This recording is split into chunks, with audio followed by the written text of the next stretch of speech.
আপনারা নিশ্চয়ই খেয়াল করছেন যে তার ডান দিকে একটি ফোলা লক্ষ্য করা যাচ্ছে। যখন এক রস নিয়ে পরীক্ষা করা হয়েছে, তো এটাকে বলা হয়েছে ফলিকুলার নিওপ্লাজম। ওরে বাবা, নমস্কার নমস্কার, জয় গুরু জয় গুরু। আমার আর কিছু চাওয়ার নেই। আমার দুটো বাচ্চা আছে, বাচ্চাগুলো যেন একটু তার মাকে ফিরে পায়, কোনো সমস্যার সম্মুখীন যেন না হয়। আচ্ছা আচ্ছা, ভগবান ভরসা। অবশেষে প্রিয়াঙ্কা শীলের থাইরয়েড সার্জারিটা আমি সফলভাবে শেষ করেছি এবং আমি বলেছিলাম যে অপারেশনের পর আমি বলবো ভি চিহ্ন দেখিয়ে এই যে এভাবে যে অপারেশন সাকসেসফুল। গলার সামনে কোনো ফোলা অথবা গলার সামনে যদি কোনো টিউমার সাধারণ জনগণ খেয়াল করে, তাহলে তাদের রাতের ঘুমটা নিমিষেই নষ্ট হয়ে যায়। অর্থাৎ আমি বলছি থাইরয়েড গ্ল্যান্ডের টিউমারের কথা। বিশেষ করে গলার সামনে কোনো ফোলা যদি ঢোক গেলার সাথে সাথে নিচ থেকে উপরের দিকে ওঠে, আমরা ধরে নিই সেটি থাইরয়েড গ্ল্যান্ডের টিউমার। এবং সেই টিউমারটি কোন টাইপের সেটিকে নির্ণয় করার জন্য আমরা কিছু পরীক্ষা নিরীক্ষা করি। কখনো কখনো আমরা আলট্রাসোনোগ্রাম করি, কখনো কখনো আমরা সিটি স্ক্যান অফ দ্য নেক করি। নির্ণয় করার জন্য আমরা এফএনএসি করে থাকি, ফাইন নিডল অ্যাসপিরেশন সাইটোলজি, বা অনেকে সেটাকে বলে রস পরীক্ষা। তো যাদের গলার সামনে টিউমার, গলার সামনে থাইরয়েড গ্ল্যান্ডের টিউমার নামক কোনো সমস্যা যদি খেয়াল করেন, তাহলে আমি মনে করি আজকের এই ভিডিওটি দেখলে আপনাদের অনেক বেশি লাভ হবে বা সচেতন হতে পারবেন। তো যে কথাটি বলছিলাম যে মানুষ ভয় পেয়ে যায়, তো ঠিক তেমনি ভয় আতঙ্ক নিয়ে প্রিয়াঙ্কা শীল এবং তার পরিবার একদিন আমার কাছে আসে। এই যে আপনারা খেয়াল করছেন, প্রিয়াঙ্কা শীল তিনি আমার একজন সম্মানিত পেশেন্ট, চট্টগ্রামের রাঙ্গুনিয়া থেকে তিনি আমার কাছে এসেছিলেন। সাথে আছেন তার হাজব্যান্ড। দাদা, আপনার নামটা কি? আমার নাম সুমন শীল। সুমন শীল। এবং তার একজন ভাগ্নে এসেছে এবং তার মানে বড়দার ওয়াইফ এসেছেন, অর্থাৎ বড় বৌদি এসেছেন। আমি খেয়াল করলাম যে তারা একটু আতঙ্ক, তারা একটু উদ্বেগ উৎকণ্ঠা কাজ করছেন। আমার কাছে বললেন যে স্যার, আমরা সকাল থেকেই অনেকটা অপেক্ষায় আছি, ভয়ের মধ্যে আছি, কখন কি হয়। আসলে যে কোনো ধরনের সার্জারির জন্যই রোগীরা একটু ভয়ের মধ্যে থাকে। তো আমার কথা হচ্ছে ভয়কে জয় করতে হবে দাদা। ভয়কে জয় করে সামনের দিকে এগিয়ে যেতে হবে। এই যে খেয়াল করুন, ঢোকিলার সাথে সাথে তার একটি ফোলা নিচ থেকে উপরের দিকে উঠছে। আমি যদি এই ফোলাটার একটি সারফেস মার্কিং করি, তাহলে আপনারা বুঝতে পারবেন জিনিসটা কি। মূলত থাইরয়েড গ্ল্যান্ড গলার সামনে দেখতে অনেকটা প্রজাপতির মতন। এই যে আমি ছবিটা আঁকছি, এটির দুটি লোক থাকে, রাইট এবং লেফট।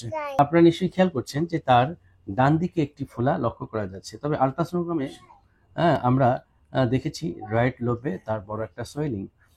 এবং এই সোয়েলিংটার থেকে আমরা যখন এক রস নিয়ে পরীক্ষা করা হয়েছে, তো এটাকে বলা হয়েছে ফলিকুলার নিওপ্লাজম। এই যে ফলিকুলার নিওপ্লাজম, এটা একটি বিনাইন টিউমার। তুমি কি একটা গিফট নিবে?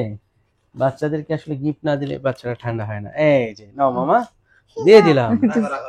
আচ্ছা, আবার দিয়ে তার বাপের কাছে হ্যান্ড ওভার করে না?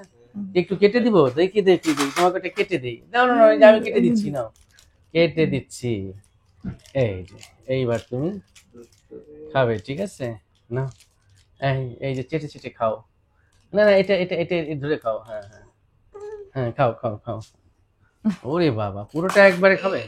আচ্ছা, তারপরে তুমি ঠান্ডা থাকো। হ্যাঁ, তো যেটা বলছিলাম ভিউয়ার্স, যে ফলিকুলার নিওপ্লাজম, দাদা আপনাকে একটু বুঝা বলি, এটা এক ধরনের বিনাইন টিউমার। মানে দুই ধরনের টিউমার থাকে, একটা হচ্ছে ক্যান্সার টিউমার, একটা হচ্ছে নর্মাল টিউমার। এটা কিন্তু নর্মাল টিউমার বা বিনাইন, ঠিক আছে? সো ভয় পাওয়ার কোনো কারণ নেই। তবে রস পরীক্ষা কিন্তু 100% গ্যারান্টি দিয়ে বলতে পারে না বলে আমরা প্ল্যান করেছি অপারেশনের পর এটার বায়োপসি করে আমরা কনফার্ম হব। বায়োপসি মানে হচ্ছে মাংস পরীক্ষা। হ্যাঁ, তো এটা করে আমরা কনফার্ম হব। তো আমরা প্রাথমিকভাবে প্ল্যান করেছি এটাকে হেমিথাইরয়েডেক্টমি করব, যেহেতু তার ডান পাশে সোলিংটা রয়েছে। তো আমরা যে অপারেশনটি করতে যাচ্ছি আজকে, হেমিথাইরয়েডেক্টমি আন্ডার জেনারেল অ্যানেস্থেসিয়া। তো দিদি, আপনি বলুন, আপনার এই ফোলাটা আপনি কতদিন ধরে খেয়াল করছেন? 8-9 বছর ধরে। এই এতদিন যে হলো, তো এটিকে আস্তে আস্তে সাইজে বড় হচ্ছে? হ্যাঁ। আচ্ছা, তাতে করে আপনার কষ্ট কি কি হচ্ছে? এমনি তো কোনো সমস্যা হতো না। এক মাস আগে করে গলার স্বরটা ভেঙে যায় আর কি, ভাঙা ভাঙা। আচ্ছা আচ্ছা, আর ওইটার থেকে একবার বমি হয়েছে, বমি হওয়ার পরে কণ্ঠস্বরটা পাল্টে যায়। আচ্ছা আচ্ছা, এরপর আর কোনো সমস্যা লাগে না। আজ 2-1 দিন ধরে ব্যথা লাগছিল একটু একটু। আচ্ছা আচ্ছা, তো দেখুন যে গলার সামনে এই জাতীয় ফোলা হলে মূলত খুব বেশি কষ্ট হয় না। মানুষ যখন আয়নায় দেখে তখন একটু ভয় পেয়ে যায়, কি ব্যাপার আমার গলার সামনে ফোলা কেন, এবং অনেক অনেক কথা বলে, কি ব্যাপার তোর গলা ফুলছে কেন, আবার এটা কি ক্যান্সার হয়ে গেল কিনা? হ্যাঁ, এরকম চিন্তা ভাবনা থেকে মানুষের কিন্তু একটি ভয় তৈরি হয়ে যায় ভেতরে।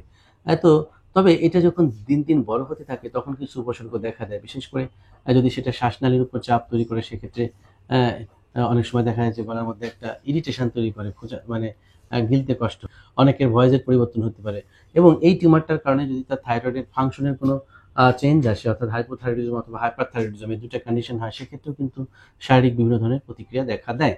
তো যাই হোক, আমরা যেহেতু পরীক্ষা নিরীক্ষা করে নিশ্চিত হতে পেরেছি এটা একটি বিনাইন টিউমার, এবং ট্রিটমেন্ট প্রোটোকল ইন্টারন্যাশনালি যেটা রিকগনাইজেশন রয়েছে যে এই ধরনের ক্ষেত্রে হেমিথাইরয়েডেক্টমি করার প্ল্যান রয়েছে, এবং মাংস পরীক্ষার রিপোর্ট অনুযায়ী পরবর্তী প্রয়োজনীয় পদক্ষেপ নিতে হবে। তো যেহেতু জিনিসটি আস্তে আস্তে বড় হয়ে যাচ্ছে এবং এটা একটা চান্স রয়েছে খারাপের দিকে চলে যাওয়ার, সেই জন্য আমরা আর বসে থাকবো না, যে কারণে আমরা আজকে অপারেশন করার পরিকল্পনা করেছি। তো এই অপারেশন করার আগে আমরা প্রত্যেকটা রোগীকে ফিজিক্যালি ফিট কিনা সেটা চেক আপ করি। সেই পরীক্ষা নিরীক্ষা করে আমরা দেখেছি যে আপনি পরীক্ষায় পাস, অর্থাৎ আপনার সমস্ত ফিটনেস ওকে আছে, ঠিক আছে। তো এখন আপনি বলুন, কোনো ভয় করছে কিনা? একদম না, সত্যি এ কথা। করছিল এখন আপনাকে দেখে করছিল কথা শুনে। আচ্ছা, এই মুহূর্তে আপনার কাছে এই যে এই সুলভ আলাপ, সুলভ সবকিছু পেয়ে একদম যেমন কি আমার মনে হচ্ছে নন্দন কারণে বসে আছে। আচ্ছা আচ্ছা, নন্দন কানন না, খুব সুন্দর কথা বলেছেন। আচ্ছা, যাই হোক, আমি চাই যে আসলে রোগ ব্যাধি ছিল, আছে, থাকবে, তবে এই রোগ ব্যাধি আবার সমাধানও কিন্তু সৃষ্টিকর্তাই দিয়ে দিয়েছেন। আমরা যারা চিকিৎসক, না, আমরা না, না, সবসময় না, চেষ্টা করে থাকি রোগ ব্যাধিকে রোগীদের সামনে উপস্থাপন করে তাদেরকে সহজ করে দেওয়া, তাদের মনের কষ্টটাকে দূর করে দেওয়া। আসলে আমি একটা অপারেশন করে ছেলে দিয়ে কিন্তু হবে না, তাই না দাদা? আমি যদি অপারেশনটা করে দিই কোনো কিছু না জানিয়ে, তখন কিন্তু আপনার মনের মধ্যে একটা কনফিউশন থেকেই যাবে, তাই না? তা আমি যে এখন বোঝালাম, বোঝানোর পর একটা কনফিউশন দূর হয়ে গেল না? হ্যাঁ, তা আমরা এই জিনিসটাই কিন্তু চাই। আজকে আমি প্রিয়াঙ্কা দিদির যে অপারেশনটি করতে যাচ্ছি ভিউয়ার্স, এটি হচ্ছে হেমিথাইরয়েডেক্টমি আন্ডার জেনারেল অ্যানেস্থেসিয়া। আপনারা এই দিদি এবং দিদির পুরো পরিবারের জন্য আশীর্বাদ করবেন। দিদির ছোট্ট একটা বাবু রয়েছে আমার মানে কাছে, সে প্রথমেই এসে বলেছিল আমার কিন্তু ছোট একটা বাবু আছে। এই কথা দিয়ে তিনি বোঝাতে চেয়েছেন আমার জন্য কোনো কিছু না হয়, আমার কিছু হলে পরে বাবুটার মানে জীবনটা অনেকটা অন্ধকারে নেমে আসবে। এই তো কথাটা তো এই। তা আমি আপনাকে কথা দিচ্ছি, ভগবান আপনাদের আজকে আমাদেরকে সফল করে দিবে, ঠিক আছে? হ্যাঁ, চলেন বাবুকে কোলে নেন, একদম অপারেশন থিয়েটার পর্যন্ত বাবু আপনার কোলেই থাকবে। অপারেশন থিয়েটার থেকে আবার বাবুকে আপনার কাছে দিব, আপনি আবার কোলে করবেন, ঠিক আছে? ওকে, এই হচ্ছে একটি থাইরয়েড গ্ল্যান্ডের টিউমার সংক্রান্ত কিছু তথ্য দিলাম। খেয়াল করুন, আমার পেশেন্ট সে অপারেশন থিয়েটারে যাবে, কিন্তু বলে না শিশুরা, বনেরা বনে সুন্দর, শিশুরা মাতৃগ্রহে, এই যে ওকে কিন্তু ওর মায়ের কোলেই সবচেয়ে বেশি মানিয়েছে। আর এই জন্যই তো বলা হয় যে সন্তানের কোনো তুলনা হয় না। তো যাই হোক, এই হাসিটা ফিরে থাক, মানে সবসময় আপনার মুখে থাকবে, আপনার সন্তান আপনার কোলেই আসবে, ঠিক আছে? আমি সেটাই চাই, আপনারা সবাই আশীর্বাদ করবেন এই পরিবারটির জন্য। আমরা যে অপারেশনটি করতে যাচ্ছি সেটা যেন সফল করে আমি বলতে পারি যে অপারেশন সাকসেসফুল, ঠিক আছে? সবার প্রতি দোয়া এবং আশীর্বাদ কামনা রইল।